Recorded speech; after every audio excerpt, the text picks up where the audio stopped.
Di Yogyakarta ada sejumlah anjing yang diturunkan tiap bencana. Manfaatkan tajamnya indera penciuman, satwa-satwa ini dilatih agar bisa menemukan para korban bencana, salah satunya Lola, sang anjing SAR yang satu ini.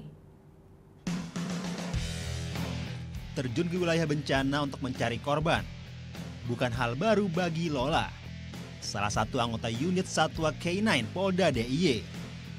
Daerah bertanah atau berlumpur bukan hambatan bagi anjing betina ini untuk tunaikan tugas. Merupakan anjing jenis Dutch Shepherd, Lola memang telah dilatih khusus untuk mencari korban bencana yang tertimbun ataupun hilang. Kalau proses tahap pelatihan kita kurang lebih yang pertama adalah kepatuhan dulu, itu sekitar 3 bulan. Baru nanti setelah itu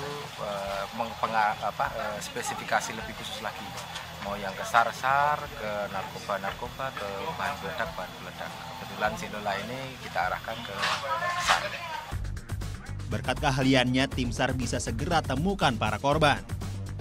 Untuk keberhasilannya, setiap kali kita bawa dalam melaksanakan misi SAR, alhamdulillah sudah berkali-kali.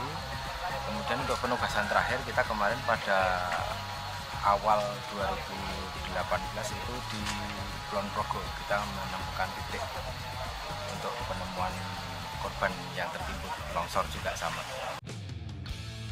Tidak jarang saat lakukan pencarian, Lola pun terluka.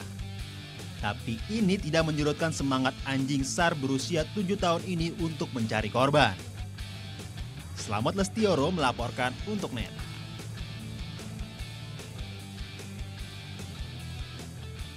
Oh yang beneran? Iya, oke. Tapi gue pernah.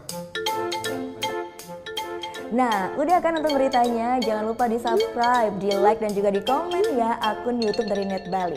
Terima kasih udah subscribe. Yang belum, jangan sampai lupa. Di sebelah sini nih. Notif subscribe.